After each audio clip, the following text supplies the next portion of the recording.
Hey everybody, welcome back to Judging 101. My name is Tori Brindis, and today I'm here to talk about evaluating set design, props, staging, backdrops, and everything in between. So I am a show choir choreographer. I'm based out of Los Angeles, California. I've been working in the show choir industry since 2012.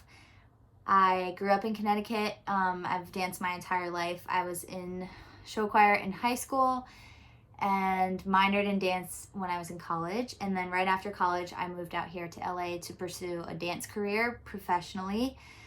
And I worked really hard at that for a few years and did some fun projects. Tokyo Disney, LA Fashion Week, music videos, TV.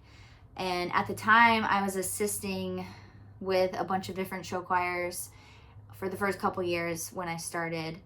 So I kind of had my feet in the teaching world and the performance world, and I just grew to love teaching so much. So I actually ended up leaving the dance industry out here completely, and now I'm just show choir full time. So I have a lot of groups all over the place who I love working with, and then I obviously get to adjudicate a lot at this time of the year, and it's really nice to be back doing that again. So I wanted to just kind of, I broke down, I have my notes here, so I'm going to go back and forth between the two. I kind of broke down specific things in this category, what I think they can add, what I think they can take away from, and then how do we score it. So the biggest things that I wanted to explore are the actual set itself, if we have one. A set is awesome because it immediately pulls us into the world of whatever, if it's a story show, time, era, location, immediately that is going to bring us into that world. So that can be a really cool opportunity to immediately set the stage and set the tone. I've seen so many amazing sets. The one that I remembered the most was Zionsville did a riverboat show a few years ago, and there was an actual huge riverboat on stage. That was so cool. So it immediately just gets you excited for what you're about to see.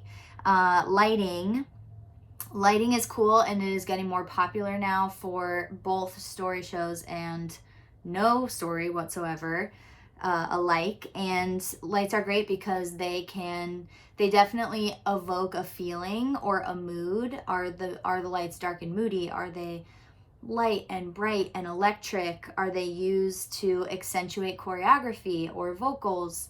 Are they flashing at a certain time where something exciting is happening? Are they highlighting a character that the audience now needs to know to look at for, context clues of what the story is? Those are all really cool things that it can add if everything goes well. Props are another one. Props are great because it forces whoever created that content to be more creative. From a choreographer standpoint, if I was given a top hat or a cane, I'm going to choreograph the movement differently than if I didn't have that. So it immediately adds an element of creativity. It helps to define characters if that prop is important to the story and who that person is.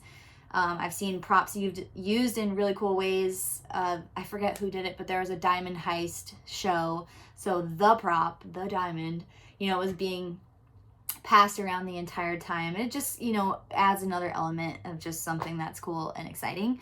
And then crew is the driving force that allows all of this to work seamlessly, right? So the crew is just, something that we don't see or hear, but they are ensuring that all of these things run smoothly. So if all of this is done right, so many brownie points, there's so many awesome things that we can add to our show choir, our show choir show, just to make it even more extra special.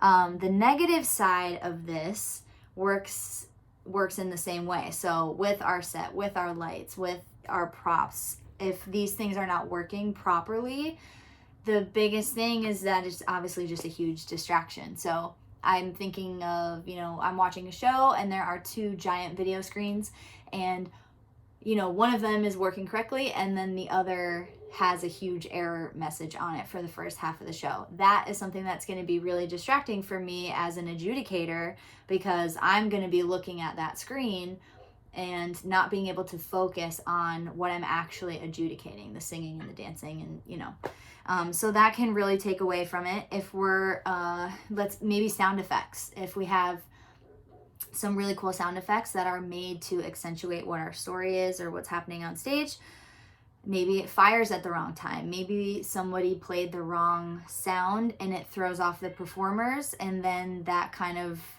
we start losing the band, or we can't hear and the tempos are wrong. There's a lot of risk involved in choosing to add these things to your show. The next kind of important detail is, what do we do as judges if there is none of that? If we are just watching a show and it's just good old singing and dancing, how do we judge that up against group X, Y, and Z who has all of these fun, shiny things, right? In my brain, if I'm watching a group and they have nothing up there in this category, great. That is what we can't do as judges, is penalize someone for making that choice. And the tricky thing is, we don't know why that choice was made. It could have been a creative decision where we're not doing a story show, so we don't really need any of that. The other big one is budget. Maybe that group doesn't have the money to afford fancy lights and TV screens.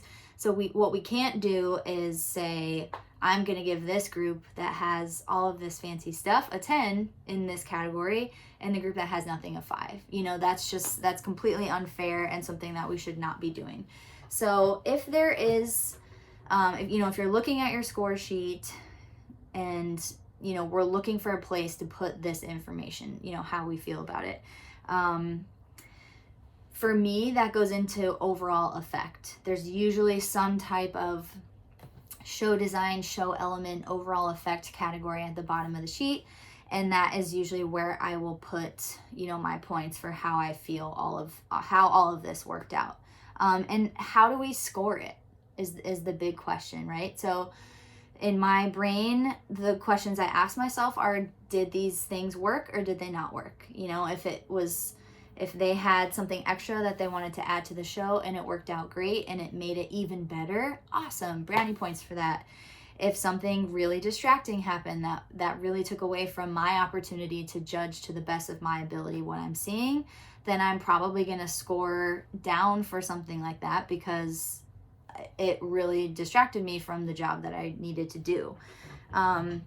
If neither of those things are very obvious to you, then the best advice I can give is, what does the sheet say? How exactly is it worded? And then judge exactly according to that. So does it just say overall effect, 10 points? Does it specifically say set design, 5 points? Taking the actual words that are on the page and judging that. That is the best advice that I can give.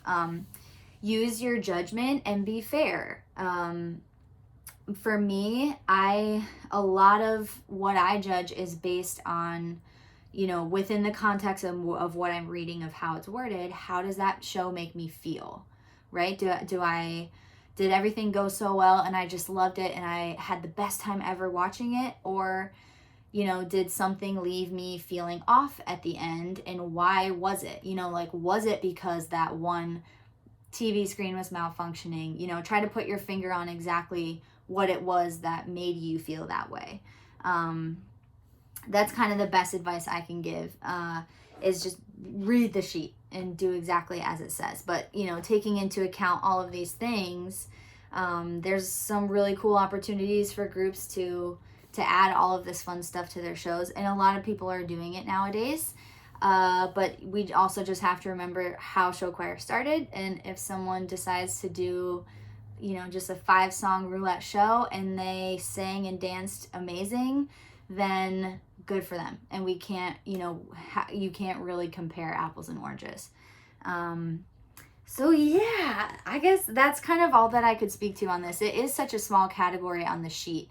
So there isn't a ton more that I wanted to say. What I will say is that I definitely am in the younger generation of show choir right now, so take all of this with a grain of salt. I am just going off of the experience that I've had and the people that I have learned from. I just feel that the more that you judge contests, the more comfortable you will get with being able to judge fairly and honestly, and trusting your gut and trusting your own experience. So yeah, that's all I have to say. Thank you, Damon, for the opportunity to speak on this. I wish everybody a super safe season, and good luck out there.